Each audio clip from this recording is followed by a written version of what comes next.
Assalamualaikum warahmatullahi wabarakatuh. Perkenalkan, nama saya Ahmad Denny. Di sini saya menjadi moderator sekaligus akan mempresentasikan hasil makalah yang kami susun. Dari kelompok 2, yaitu saya sendiri, Ahmad Denny Alfanudin, dan juga rekan saya. Saya Pinkan Prasetya Ningrum. Saya Ranggani Sratri Pramudita. Saya Rama Widya Gustiar. Oke, next.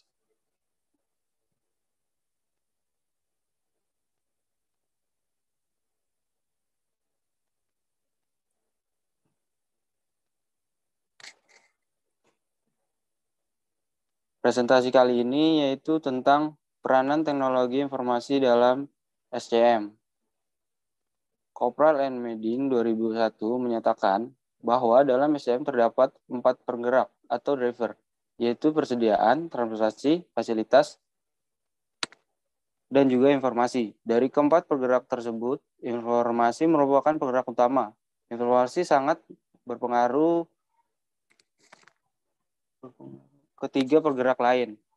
Peranan teknologi informasi dalam SCM adalah mengurangi selisih biaya transaksi antara supply chain partner dan biaya dalam mendapatkan aliran informasi. Dengan kata lain, teknologi informasi lebih mempunyai peran dalam mendukung kolaborasi dan koordinasi supply chain melalui pemanfaatan bersama informasi. Teknologi informasi juga dapat digunakan untuk pengambilan keputusan. Dalam hal ini dibutuhkan kekuatan analitis dari komputer untuk menyediakan bantuan untuk mengambil keputusan. Teknologi informasi mempunyai peran penting dalam mendukung kinerja perusahaan, yaitu akan menciptakan strategi yang bermanfaat dan memungkinkan perencanaan strategi secara pusat dengan operasi terpusat. Oke, next. Selanjutnya di sini secara umum teknologi informasi di dalam manajemen supply chain dapat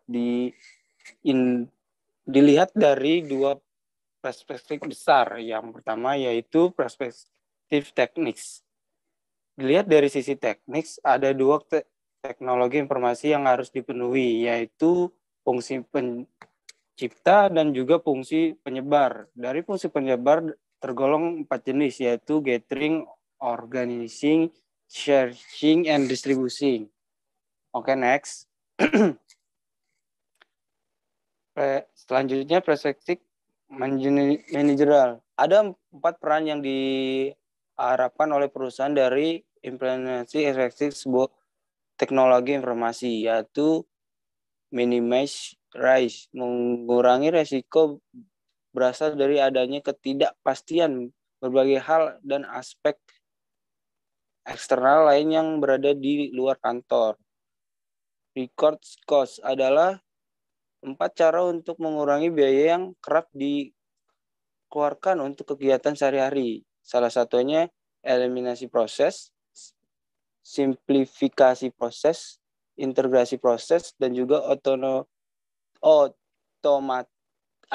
otomatisasi proses.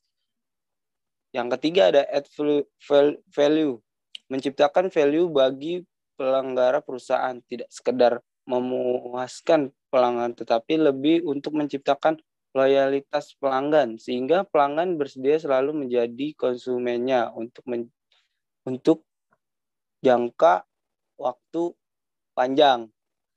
Create new realization, persaingan cepat dalam teknologi internal yang telah mampu menciptakan suatu area bersaing baru bagi perusahaan.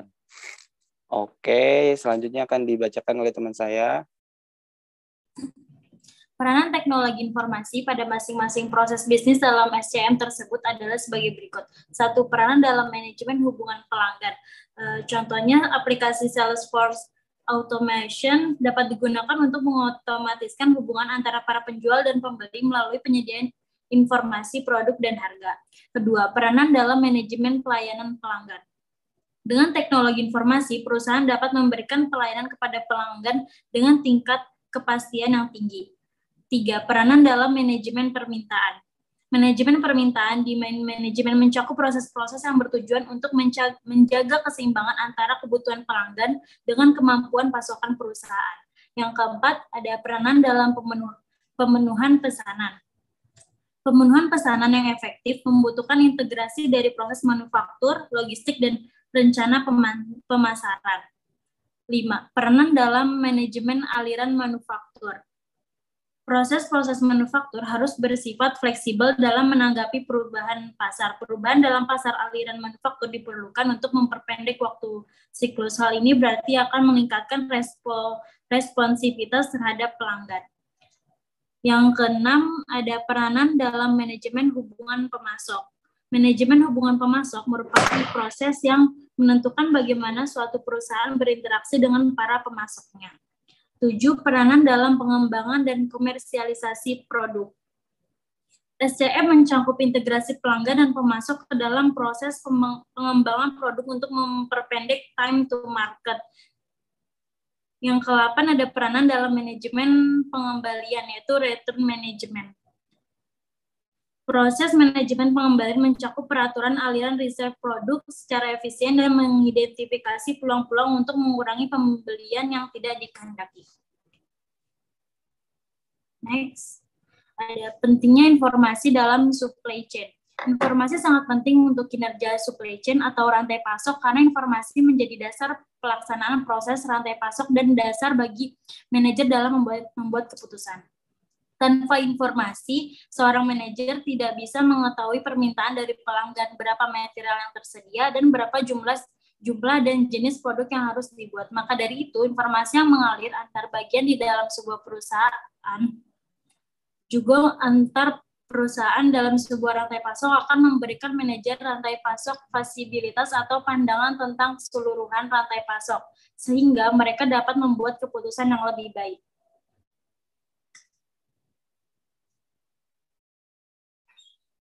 Selanjutnya, penggunaan teknologi informasi dalam SCM. Ada banyak keterlibatan IT dalam SCM, di antara lain dalam bentuk Enterprise Resource Planning atau ERP, suatu metode mengatur seluruh proses bisnis yang ada dalam suatu perusahaan dengan suatu arsitektur perangkat lunak yang berjalan dalam waktu nyata, baik itu menyangkut otomasi, back-end office system, front-end office system, maupun dalam hal peningkatan efisiensi, kualitas, dan produktivitas secara keuntungan. Yang kedua, Inter-Organization Information System, yaitu suatu sistem yang bekerja untuk mengumpulkan, memproses, menyimpan, menganalisa, dan menyebarluaskan informasi yang berada dalam dua atau lebih organisasi guna meningkatkan efisiensi proses transaksi bisnis seperti pemesanan, penagihan, pembayaran, maupun lainnya, atau biasa disebut EBIT. Yang ketiga, Electronic Data Interchange, yaitu segala hal yang berkaitan dengan standar perpindahan data yang berhubungan dengan transaksi bisnis antara komputer.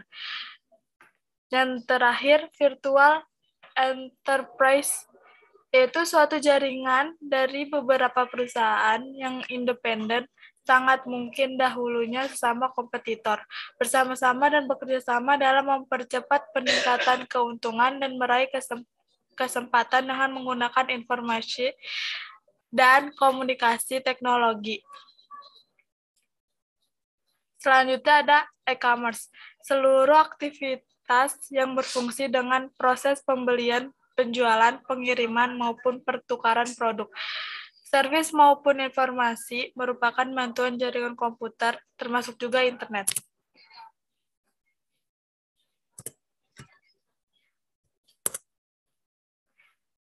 Setelah itu ada metodologi penelitian. Yang pertama ada fokus kajian dan lokasi penelitian. Fokus kajian penelitian ini adalah pengukuran kinerja supply chain dengan menggunakan metode SCORE 11.0 dan AHP atau Analytical Hierarchy Process. Penelitian ini dilakukan di PT Madu Baru, PG Madu Proximo yang terletak di daerah Kasihan, Bantul. PT Madu Baru merupakan industri yang bergerak dalam bidang produksi gula dan spiritus. PT Madu Baru adalah salah satu supplier gula untuk daerah Semarang, Solo, Cilacap, Yogyakarta, dan sekitarnya. Selanjutnya ada key card penelitian. Tahap selanjutnya adalah penentuan state of the art dari penelitian ini. State of the art sendiri merupakan suatu seni pembeda penelitian ini dengan penelitian sebelumnya. Penentuan state of the art dapat menggunakan tools key chart penelitian. Key chart penelitian merupakan sebuah tools yang dilakukan untuk memetakan secara jelas dan terperinci mengenai posisi penelitian yang dilakukan. Selanjutnya ada flowchart penelitian. Berikut langkah-langkah penelitian ini. Yang pertama, penelitian ini dimulai dengan membuat suatu perumusan masalah dan tujuan penelitian dari penelitian ini. Kedua, kajian literatur. Ketiga, state of the art. Keempat, pengumpulan data. Kelima, penentuan dan penilaian metrik. Selanjutnya, pembobotan AHP. Kemudian uji konsistensi, perhitungan skor akhir, dan kesimpulan dan saran.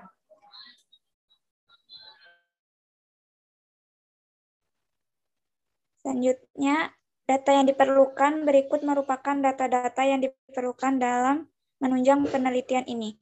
1. Data primer, 2. Data reliability, 3. Data responsiveness, 4. Data agility, 5. Data cost, 6. Data asset management, 7. Data sekunder.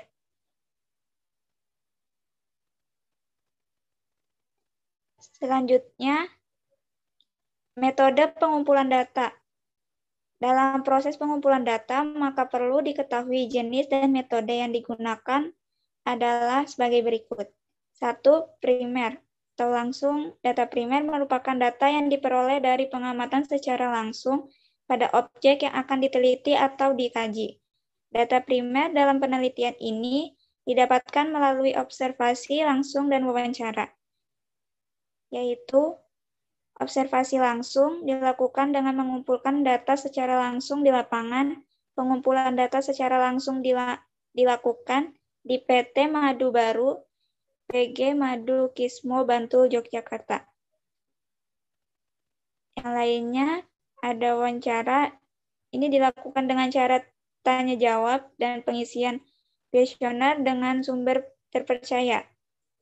Yang kedua ada sekunder atau tidak langsung. Data sekunder merupakan data yang diperoleh secara tidak langsung sebagai penunjang dalam penyusunan penelitian ini.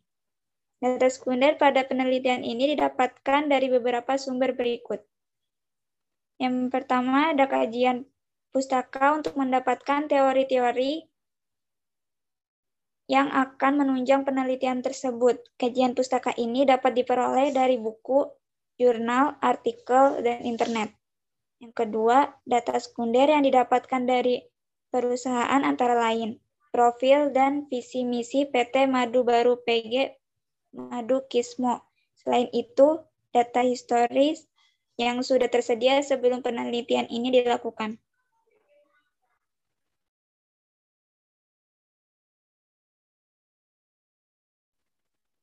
Alat yang digunakan berikut adalah beberapa alat bantu yang digunakan dalam pengolahan data pada penelitian ini, yaitu Microsoft Excel.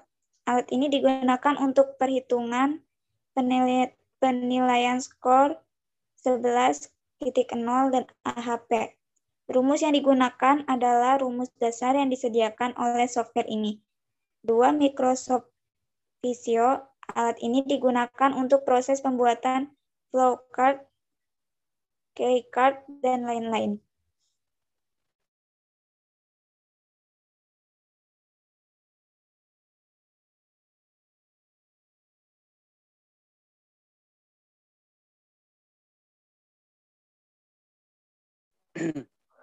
Yes. Baik, sekian yang dapat kami presentasikan dari kelompok 2. Mohon maaf atas kesalahan penjelasan ataupun dalam video pembuatan ini sedikit patah-patah. Saya mewakili kelompok 2 meminta maaf dan berterima kasih yang sebesar-besarnya kepada Bapak. Billahi taufiq wal hidayah. Wassalamualaikum warahmatullahi wabarakatuh.